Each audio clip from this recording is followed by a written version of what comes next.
जय गुरुदेव। गायत्री उपासना द्वारा हम विश्व का कल्याण कैसे कर सकते हैं। अनेक मनुष्य किसी मंत्र की साधना करते हैं और कहते हैं कि इसे किसी को बताया नहीं जाना चाहिए। ऐसे मनुष्य ना तो अपनी और ना किसी दूसरे की भलाई कर सकते हैं, क्योंकि ऐसा करने से उनमें दूसरों की ईर्ष्या का भाव उत्पन्न होता है और ईर्ष्या होने से मंत्र सिद्धि का गौरव अपने आप समाप्त हो जाता है। यह सत्य है कि मंत्र अधिकारी को नहीं दिया जा सकता, पर यदि किसी को अधिकारी समझकर भी यदि राग द्वेष के कारण मंत्र ना सिखाया जाए तो वह मंत्र उस साधना करने वाले के पास से भी चला जाता है। मंत्र की साधना करने वाला और मंत्र को सीखने वाला दोनों उदार चित्त और अपार श्रद्धा वाले होने चाहिए। व्यक्तिगत रूप से जप करते हुए भी उनको समष्टि के हित का ध्यान रखना चाहिए, तभी वे संसार के साथ अपना भी भला कर सकते हैं। प्राचीन काल में ऋषि और मुनि पर्वतों की गुफाओं को और घोर जंगलों में रहकर अनेक प्रकार के जप करते थे और उनका उद्देश्य व्यक्तिगत लाभ न होकर समस्त संसार का कल्याण होता था। विश्व की अनेक प्रकार के उत्पाद होकर समन हो जाते हैं। इनमें बहुत कुछ प्रभाव ऐसे परोपकारी महापुरुषों का भी होता है जो लोग अपनी तरह तरह की भली बुरी कामनाओं की पूर्ति के लिए जप तप करते हैं। उनका कोई महत्व नहीं समझना चाहिए। गायत्री मंत्र का जप सभी यज्ञोपवीत धारण करने वाले व्यक्ति थोड़ा बहुत करते रहे हैं, पर इस मंत्र में क्या बताया गया है इसका विचार बहुत थोड़े लोग करते हैं। आजकल के गुरु तो जनेऊ के साथ गायत्री मंत्र सुना देते हैं और कह देते हैं कि इसको जपते रहना।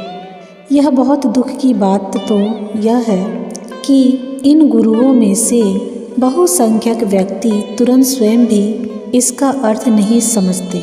इसका परिणाम यह होता है कि ना समझ गुरुओं के साथ से दीक्षा लेने वाले गायत्री मंत्र का जप केवल एक परंपरा अथवा रूढ़ि के रूप में करते रहते हैं, पर उस वास्तविक महत्व को कुछ भी अनुभव नहीं करते। ऐसे व्यक्ति जनेऊ धारण करते समय सैकड़ों रुपए खर्च कर डालते हैं, पर बाद में नकली वस्तु की तरह उसको भूल भी जाते हैं। जो लोग इस प्रकार आर्य शून्य जप करते हैं उसे कदापि वास्तविक जप नहीं कहा जा सकता। वह तो सांस्कृतिक भाषा में लिखी एक पंक्ति की तरह है। आज के अर्थ युग में श्रद्धा शून्य मनुष्य केवल धन के लिए जी जप करते रहते हैं। वे यही विचार किया करते हैं कि मैं कौन सा जप करूं जिससे लक्ष्मी जी प्रसन्न होकर मुझे धन सौंप दें। ऐसे लोग इस बात को भूल जाते हैं कि सब प्रकार के जपों का मूल गायत्री जप ही है। किसी भी मंत्र का अनुष्ठान किया जाए उसके निश्चित में पहले गायत्री मंत्र का जप ही करना है। यह बात प्रकट करती है कि गायत्री का गौरव कितना अधिक है। तो भी कितने खेद की बात है कि आज हम उसी गायत्री की अपेक्षा करके केवल धन के पीछे मतवाले हो रहे हैं और उसके लिए चारों ओर पागल बने दौड़ रहे हैं। चाहे तुमने वेद ना सीखे हों, चाहे तुमने शास्त्र और पुराण ना पढ़े हों, तो भी यज्ञोपवीत धारण करने के बाद अगर गायत्री में तुम्हारी अटूट श्रद्धा और सच्ची भक्ति होगी तो गायत्री जप द्वारा तुम्हें सब वस्तुओं की प्राप्ति हो जाएगी। महर्षि व्यास जी ने कहा है, जिस प्रकार फूलों का सार मधु, दूध का सार घी और सब रसों का सार दूध है, उसी प्रकार सब वेदों का सार गायत्री है। गायत्री अर्थात गायन्तम त्रायते यत्तमात इति गायत्री। इसमें गाने के अर्थ में गौ धातु आया है। इसमें यह प्रकट होता है कि केवल एक बार उच्चारण करने से नहीं, पर बारंबार गान करने से, जप करने से यह हमारी रक्षा करने वाली बन जाती है। जप कैसे होना चाहिए? श्री कृष्ण के लिए अर्जुन को इतनी तल्लीनता थी कि जब अर्जुन निद्रावश हो जाता था तो भी उसकी सांसों से श्री कृष्ण का ही स्वर बाहर निकलता था। गायत्री का जप भी इसी प्रकार होना चाहिए कि रोम रोम और श्वास श्वास में उसी की रटन लगी रहे। इस प्रकार का श्रद्धापूर्वक किया हुआ जप जिस प्रकार औषधि से शारीरिक व्याधियाँ दूर होती है, उसी प्रकार समस्त मानसिक और शारीरिक व्याधियों को दूर करने वाला होता है। पर जब तक हमारे भीतर ऐसी स्थिति उत्पन्न ना हो, तब तक धैर्यपूर्वक उसके लिए प्रयत्न करते रहना चाहिए। जब करने वाला व्यक्ति धैर्यवान ना होगा तो एकाग्रता नहीं आती, और एकाग्रता नहीं आने से जब जैसा होना चाहिए वैसा नहीं हो पाता। संकटों के दुर्ग में फंसे हुए जगत को यदि इससे बाहर निकलना हो तो इसके छुटकारा का उपाय एकमात्र गायत्री का जप ही है।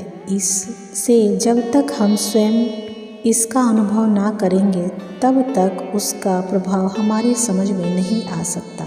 तो भी यदि हम गायत्री के प्रखर उपासक की तरह आगे पैर बढ़ाते जाएंगे तो अवश्य हमको सफलता प्राप्त होगी और दूसरों को भी इस मार्ग पर आरूढ़ करके विश्व कल्याण में कुछ हिस्सा ले सकेंगे। विश्व के अभ्युदय की कुंजी। गायत्री मंत्र केवल व्यक्ति का ही नहीं, समष्टि का कल्याण करने वाला है। यह उसी के अर्थ में से प्रकट होता है। इस मंत्र में जो नः शब्द है वह असमर्थ शब्द का पष्टि बहुवचन है। इस मंत्र में एक वचन का प्रयोग नहीं किया गया है, वरन मेरी बुद्धि के स्थान पर हमारी बुद्धि कहा गया है। इसका अभिप्राय यही है कि समष्टि में भी व्यष्टि का समावेश हो जाता है। ऐसा समझकर जो जप किया जाता है वह केवल व्यक्तिगत हित की दृष्टि से किए गए जप की अपेक्षा बहुत अधिक फलदायक होता है। गायत्री जप का अनुभव प्राप्त करने के बाद यदि हम दूसरे लोगों को भी उसे करने की प्रेरणा करते हैं तो उसमें से भी हमको फल प्राप्त होता ही है। इस प्रकार यदि हम 10 मनुष्यों को गायत्री जप करने का आरूढ़ कर दें तो हमको एक मनुष्य के जप का फल अनायास ही मिल जाता है। अगर यह क्रम जारी रहे तो एक दिन हमको धर्म अभ्युदय की झांकी अपने जीवन में ही मिल सकती है। यही विश्व कल्याण की सच्ची कुंजी है। अभयथा नाटक और सिनेमा के गीतों का जप तो श्रद्धापूर्वक प्राप्त परिणाम में किया ही जा रहा है।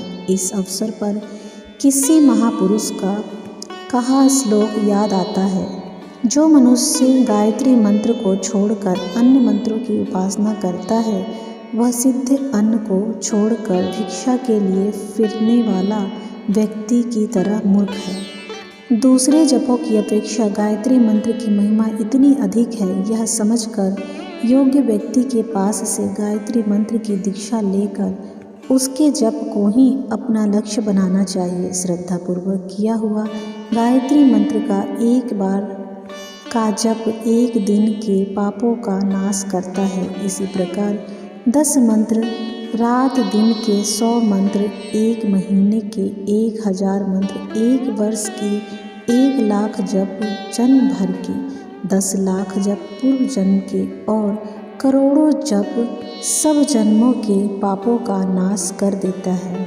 मनुष्य मात्र से पाप होता है, यह समझकर जो व्यक्ति प्रायश्चित स्वरूप गायत्री मंत्र का जप करता रहता है वह निष्पाप हो जाता है। महान और श्रेष्ठ होने के लिए किसी व्यक्ति को गायत्री मंत्र के जप से प्रमाद नहीं करना चाहिए।